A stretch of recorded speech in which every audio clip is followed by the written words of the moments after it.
Start question number 149. Hangbigadaba Honorable Member Shri K. Ranjit Singh. Pakum Pibigadaba Honorable Minister PhD.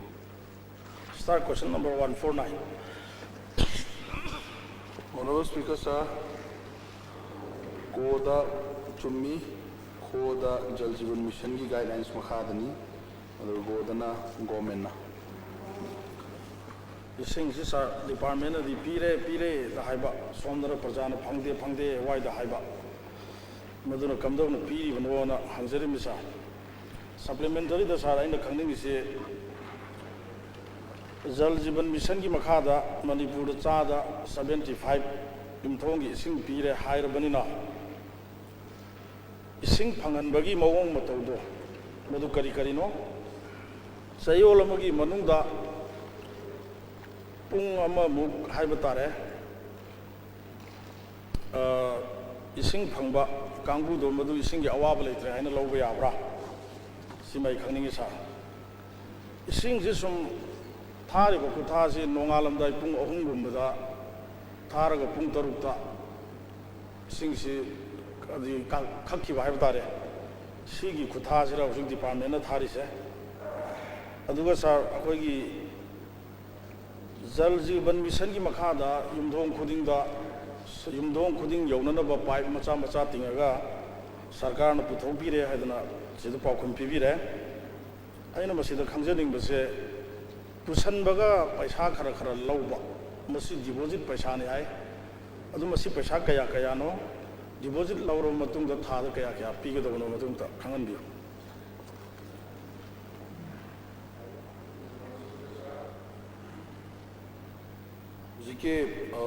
weekly sayon manunda akoi hoji ki oina di akoi huge shortage level number markanda koi 3 times adamaina koi dum thai adu kala gumba ising yam marang kai bidadi adum 24 hours adum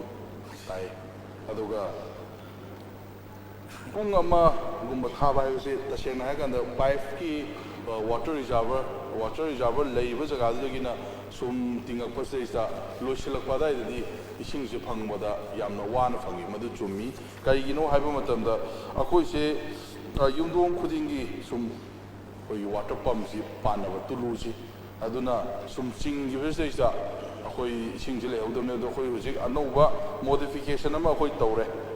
kaigino hai kanda akoi hana de pipe si nakan de ulalami adu hujik se tulu chingba yadana bana pipe sum mathak te goina ulale ana tulu su anova amuk lakpadagi akoi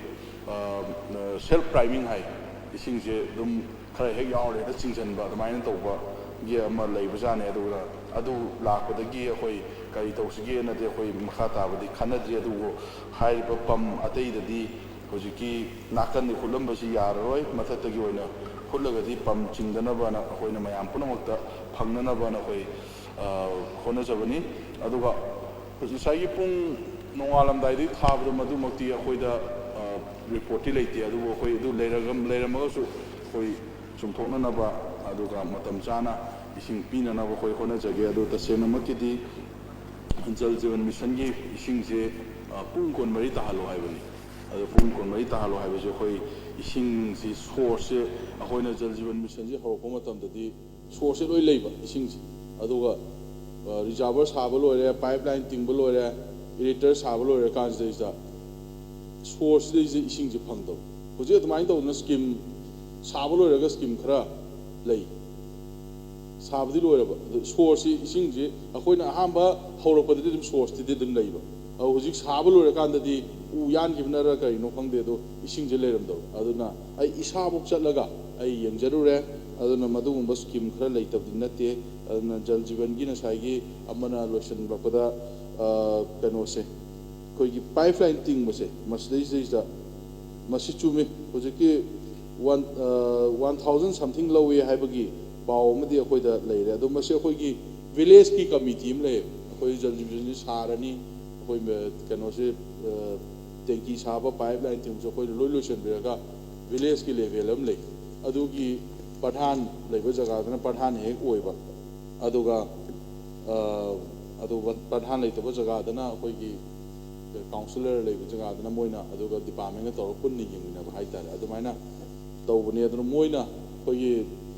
ꯄꯩꯁꯥ ꯈꯔ ꯂꯧꯋꯤ ꯍꯥꯏꯕꯁꯤ ꯃꯣꯏꯅ ꯂꯧꯋꯤ ꯍꯥꯏꯕꯗꯤ ꯄꯥꯎꯗꯤ ꯐꯪꯉꯦ ꯑꯗꯨꯕꯨ ꯃꯣꯏꯅ ꯂꯧꯔꯤꯕꯗꯨ ꯃꯣꯏꯒꯤ ꯃꯦꯟꯇꯦꯅꯦꯟꯁ ꯆꯥꯔꯖꯦꯁꯅꯤꯒ ꯍꯥꯏꯕꯒꯤ ꯑꯗꯨꯃꯥꯏꯅꯗꯤ ꯍꯥꯏ ꯑꯗꯨꯒ ꯄꯥꯏꯞꯇꯤ ꯑꯩꯈꯣꯏ ꯁꯔꯀꯥꯔꯅ ꯑꯗꯨꯝ ꯄꯨꯊꯣꯛꯑꯒ ꯑꯩꯈꯣꯏꯅ ꯄꯤꯖꯕꯅꯤ ꯑꯗꯨꯒ ꯉꯁꯥꯏꯒꯤ ꯌꯨꯝ ꯌꯨꯝꯕꯨ ꯊꯤꯡꯖꯤꯟꯕꯁꯤꯗꯩꯁꯤꯗ ꯑꯩꯈꯣꯏ ꯇꯁꯦꯡꯅꯃꯛꯀꯤꯗꯤ ꯖꯜ ꯖꯤꯕꯟ ꯃꯤꯁꯟꯒꯤꯁꯦ ꯑꯩꯈꯣꯏ ꯇꯦꯞ ꯑꯃꯃꯝ ꯄꯥꯟꯕꯤꯔꯝꯃꯣꯅ ꯍꯥꯏꯕꯅꯤ ꯑꯗꯨꯃꯛꯀꯤꯁꯨ ꯑꯩꯈꯣꯏ ꯄ꯭ꯔꯣꯕꯤꯖꯟꯗꯤ ꯑꯗꯨꯝ ꯂꯩꯕꯅꯤ ꯑꯗꯨ ꯀꯅꯥꯒꯨꯝꯕ ꯃꯤꯑꯣꯏꯁꯤꯡꯅ ꯄꯥꯟꯕꯤꯗꯕꯤꯗ ꯊꯝꯕꯤꯔꯝꯃꯨ ꯃꯔꯝꯗꯤ ꯍꯣꯔꯦꯟ ꯄꯝꯗꯣ ꯆꯤꯡꯕ ꯌꯥꯅꯅꯕꯅ ꯑꯗꯨꯃꯥꯏꯅ ꯍꯦꯛ ꯇꯧꯕꯁꯨ ꯂꯩꯌꯦꯅ ꯑꯗꯨꯃꯥꯏꯅ ꯊꯝꯕꯤꯔꯝꯃꯨ ꯌꯥꯔꯦ ꯑꯃꯅꯤꯗꯪ ꯀ꯭ꯂꯥꯔꯤꯐꯤꯀꯦꯁꯟ ꯍꯧꯖꯤꯛꯀꯤ ꯑꯣꯅꯔꯦꯕꯜ ꯃꯤꯅꯤꯁꯇꯔꯅ ꯊꯝꯕꯤꯔꯤꯕ ꯖꯜ ꯖꯤꯕꯟ ꯃꯤꯁꯟꯒꯤ ꯌꯨꯝꯊꯣꯡ ꯈꯨꯗꯤꯡꯗ ꯄꯨꯁꯤꯟꯕꯗ ꯂꯨꯄꯥ 1,000ꯃꯨꯛ ꯂꯧꯏ ꯍꯥꯏꯔꯤꯁꯦ ꯑꯩꯒꯤ ꯀꯦꯟꯗ꯭ꯔꯒꯤ ꯑꯦꯔꯤꯌꯥ ꯈꯔꯗ 4,150 ꯂꯧꯕ ꯑꯗꯨ ꯃꯁꯤ ꯑꯁꯨꯛ ꯂꯧꯒꯗꯕꯅꯤ ꯍꯥꯏꯕ ꯖꯜ ꯖꯤꯕꯟ ꯃꯤꯁꯟꯒꯤ ꯒꯥꯏꯗꯂꯥꯏꯟꯗ ꯌꯥꯎꯕ꯭ꯔꯥ ꯅꯠꯇ꯭ꯔꯒꯅ ꯀꯔꯝꯍꯥꯏꯅ ꯇꯧꯕꯖꯥꯠꯅꯣ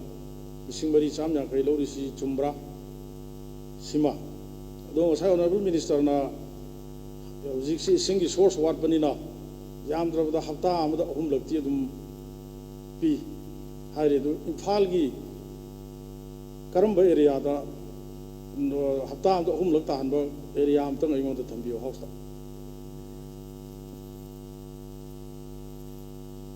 Honorable Mr. Sir, Honorable Speaker Sir, ꯑꯩꯈꯣꯏꯒꯤ ꯍꯧꯖꯤꯛꯀꯤ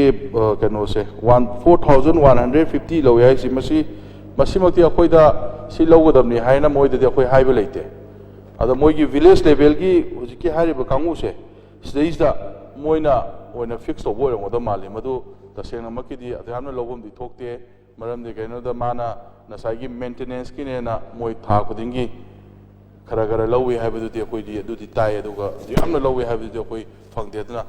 ꯑꯣꯅꯔꯦꯕꯜꯅ ꯍꯧꯖꯤꯛꯀꯤ ꯃꯃꯤꯡꯗꯣ ꯃꯐꯝꯗꯨꯒꯤ ꯃꯃꯤꯡꯗꯣ ꯑꯝꯇꯪ ꯑꯩꯉꯣꯟꯗ ꯍꯣꯔꯦꯟ ꯆꯦ ꯑꯃꯇꯪ ꯄꯤꯕꯤꯔꯛꯑꯒꯗꯤ ꯑꯩꯈꯣꯏ ꯃꯗꯨꯒꯤ ꯃꯊꯛꯇ ꯑꯦꯛꯁꯟ ꯂꯧꯈꯠꯅꯅꯕ ꯑꯩꯈꯣꯏ ꯁꯣꯏꯗꯅ ꯍꯣꯠꯅꯖꯒꯦ ꯑꯗꯨꯒ ꯃꯔꯨꯑꯣꯏꯅ ꯑꯩꯈꯣꯏꯅ ꯍꯞꯇꯥ ꯃꯅꯨꯡꯗ ꯍꯧꯖꯤꯛꯀꯤ 3ꯂꯛ ꯇꯥꯏ ꯍꯥꯏꯔꯤꯁꯦ ꯑꯩꯈꯣꯏ ꯏꯝꯐꯥꯜ ꯃꯅꯨꯡꯒꯤ ꯃꯐꯝ ꯈꯨꯗꯤꯡꯃꯛꯇ ꯑꯅꯝꯕꯅ ꯑꯗꯨꯝ ꯇꯥꯕꯅꯤ ꯑꯗꯨꯕꯨ ꯇꯧꯕꯇꯕꯨ ꯁꯤꯡꯗꯥꯒꯤ ꯂꯥꯏꯟ ꯀꯛꯈꯤꯕꯁꯤꯅ ꯃꯔꯝ ꯑꯣꯏꯔꯀꯥꯟꯗ ꯑꯩꯈꯣꯏ ꯍꯧꯖꯤꯛ ꯏꯝꯐꯥꯜꯒꯤ ꯃꯐꯝ ꯈꯔꯗꯗꯤ ꯑꯩꯈꯣꯏ ꯏꯁꯤꯡ ꯇꯥꯗꯦ ꯑꯗꯨꯒ ꯃꯐꯝ ꯈꯔꯗꯗꯤ ꯏꯁꯤꯡ ꯇꯥꯏ ꯑꯗꯨꯒ ꯆꯤꯡꯈꯩ ꯆꯤꯡꯒꯤꯁꯤꯗꯤ ꯖꯁ ꯍꯧꯕꯗ ꯉꯥꯏꯔꯤ ꯃꯁꯤꯗꯤ ꯉꯔꯥꯡ ꯅꯍꯥꯟꯗ ꯉꯥꯏꯔꯤ ꯑꯩꯈꯣꯏ ꯍꯧꯕ ꯍꯧꯖꯤꯛꯁꯦ ꯑꯦꯁꯦꯝꯕ꯭ꯂꯤꯒꯤ ꯑꯩꯈꯣꯏꯅ ꯐꯝꯃꯤꯕ ꯍꯣꯜꯁꯤꯒꯤ ꯍꯦꯛ ꯃꯃꯥꯡꯗꯁꯨ ꯇꯧꯔꯤ ꯉꯔꯥꯡ ꯅꯨꯡꯗꯥꯡꯁꯨ ꯇꯧꯏ ꯅꯍꯥꯟ ꯅꯨꯃꯤꯠ 4ꯅꯤ 5ꯅꯤ ꯁꯨꯔꯦ ꯇꯧꯕ ꯑꯗꯣ ꯃꯁꯤꯒꯤꯁꯤꯃ ꯑꯩꯈꯣꯏ ꯁꯤꯗꯩꯁꯤꯗ ꯁꯝꯖꯜꯂꯒ ꯊꯥꯡꯃꯩꯕꯟꯒꯤ ꯑꯦꯔꯤꯌꯥꯁꯤ ꯄꯤꯔꯛꯅꯅꯕꯅ ꯑꯩꯈꯣই ꯎꯔꯤꯄꯣꯛꯀ ꯊꯥꯡꯃꯩꯕꯟ ꯑꯦꯔꯤꯌꯥꯁꯤ ꯄꯤꯔꯛꯅꯕꯅ ꯑꯩꯈꯣꯏ ꯍꯣꯠꯅꯕꯅꯤ ꯑꯗꯨꯅ ꯍꯧꯖꯤꯛꯀꯤ ꯍꯥꯏꯔꯤꯕ ꯃꯐꯝ ꯑꯇꯩꯗꯗꯤ ꯑꯗꯨꯝ ꯑꯣꯅꯔꯦꯕꯜꯅ ꯃꯃꯤꯡꯃꯛꯇꯗꯤ ꯑꯩꯉꯣꯟꯗ ꯍꯧꯖꯤꯛ ꯌꯥꯎꯖꯗ꯭ꯔꯦ ꯑꯗꯨꯕꯨ ꯑꯩ ꯍꯣꯔꯦꯟ ꯄꯤꯖꯔꯒꯦ ꯁꯥꯔ ꯂꯣꯏꯁꯤꯟꯖꯔꯒꯦ ꯑꯩ ꯑꯣꯅꯔꯦꯕꯜ ꯃꯤꯅꯤꯁꯇꯔ ꯁꯨꯃꯥꯏꯅ ꯊꯝꯖꯒꯦ ꯌꯥꯝ ꯀꯥ ꯍꯦꯟꯅꯁꯨ ꯁꯤꯒ꯭ꯔꯤꯒꯤ ꯇꯛꯁꯟꯕꯒꯤ ꯋꯥꯐꯝ ꯅꯠꯇꯦ ꯍꯥꯎꯁꯇ ꯔꯤꯄꯣꯔꯠ ꯊꯝꯕ ꯀꯥꯟꯗ ꯈꯔ ꯆꯨꯝꯅ ꯊꯝꯕꯤꯌꯨ ꯍꯧꯖꯤꯛ ꯏꯝꯐꯥꯜ ꯃꯅꯨꯡ ꯑꯣꯅꯔꯦꯕꯜ MLA ꯃꯤꯅꯤꯁꯇꯔ ꯃꯌꯥꯝ ꯑꯃ ꯐꯝꯕꯤꯔꯤ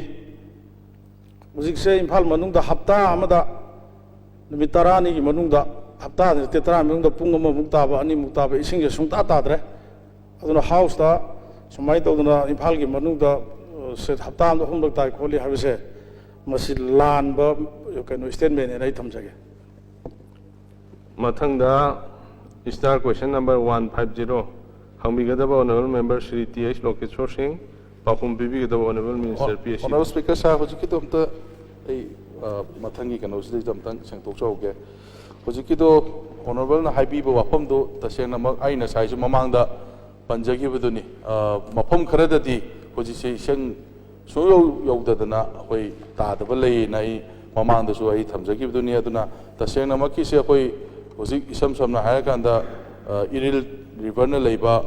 ꯑꯗꯒꯤ ꯏꯝꯐꯥꯜ ꯔꯤꯚꯔꯅ ꯂꯩꯕ ꯑꯦꯔꯤꯌꯥꯗ ꯑꯗꯨꯝ ꯏꯁꯤꯡ ꯄꯤꯔꯤ ꯍꯧꯖꯤꯛ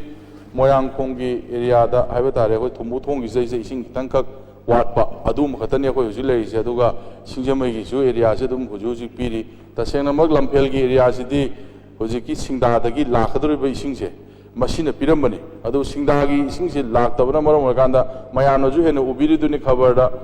ꯑꯗꯒꯤ ꯃꯌꯥꯝꯅꯁꯨ ꯍꯦꯟꯅ ꯅ꯭ꯌꯨꯁꯄꯦꯄꯔꯗ ꯎꯕꯤꯔꯤꯗꯨꯅꯤ ꯁꯤꯡꯗꯥꯒꯤ ꯏꯁꯤꯡꯁꯦ ꯐꯤꯜꯇ꯭ꯔꯦꯁꯟꯁꯦ ꯋꯥꯡꯃꯟꯈꯤꯗꯅ ꯑꯗꯩ ꯎ ꯋꯥꯁꯦ ꯀꯛꯄꯁꯤ ꯍꯦꯟꯃꯟꯈꯤꯗꯅ ꯏꯁꯤꯡꯁꯦ ꯂꯩꯇꯕꯅꯤ ꯃꯁꯤ ꯑꯩꯈꯣꯏꯅ ꯏꯁꯤꯡ ꯂꯩꯇ꯭ꯔꯒꯗꯤ ꯑꯩꯈꯣꯏꯅ ꯄ꯭ꯔꯖꯥꯗ ꯄꯤꯊꯛꯄꯗꯤ ꯑꯩꯈꯣꯏ ꯗꯤꯄꯥꯔꯠꯃꯦꯟꯁꯤꯅꯗꯤ ꯉꯝꯗꯦ ꯃꯔꯝꯗꯤ ꯉꯁꯥꯏꯒꯤ ꯏꯁꯤꯡꯗꯨ ꯂꯩꯔꯀꯥꯟꯗ ꯃꯗꯨꯒꯤ ꯐꯤꯜꯇ꯭ꯔꯦꯁꯟ ꯇꯧꯕ ꯈꯣꯠꯄꯒꯤ ꯐꯣꯔꯃꯦꯂꯤꯇꯤꯁ ꯇꯧꯕꯗꯨꯗꯤ ꯑꯩꯈꯣꯏꯅ ꯑꯩꯈꯣꯏ ꯗꯤꯄꯥꯔꯠꯃꯦꯟꯒꯤ ꯑꯣꯏꯅ ꯂꯩꯖꯕꯅꯤ ꯑꯗꯨꯅ ꯏꯁꯤꯡꯃꯛ ꯁꯥꯕꯗꯨꯃꯛꯇꯤ ꯉꯝꯗꯕꯅꯤ나 ꯉꯁꯥꯏꯒꯤ ꯀꯩꯅꯣꯁꯤꯗꯩꯁꯤꯗ ꯑꯩꯈꯣꯏꯒꯤ ꯄꯥꯏꯞꯂꯥꯏꯟꯁꯤꯗꯩꯁꯤꯗ ꯑꯩꯈꯣꯏꯅ ꯄꯤꯒꯗꯕ ꯏꯁꯤꯡꯁꯦ ꯇꯁꯦꯡꯅꯃꯛ ꯂꯩꯇꯕꯒꯤ ꯑꯩꯈꯣꯏ ꯑꯗꯨꯃꯗꯤ ꯃꯐꯝ ꯈꯔꯗꯗꯤ ꯑꯩꯈꯣꯏ ꯐꯪꯗꯦ ꯑꯗꯨꯒ ꯑꯇꯩ ꯍꯧꯖꯤꯛ ꯔꯤꯚꯔꯒꯤ ꯍꯦꯛ ꯃꯄꯥꯟꯗ ꯂꯩꯔꯤꯕ ꯃꯌꯥꯝꯁꯤꯗꯤ ꯑꯩꯈꯣꯏ ꯂꯣꯏ ꯐꯪꯉꯦ ꯑꯗꯨꯒ ꯍꯧꯖꯤꯛꯀꯤ ꯍꯥꯏꯔꯤꯕ ꯆꯤꯡꯈꯩꯁꯤꯡꯗꯒꯤ ꯂꯥꯛꯀꯗꯕꯁꯤꯗꯤ ꯑꯩꯈꯣꯏ ꯉꯁꯥꯏ ꯊꯝꯖꯕꯗꯣ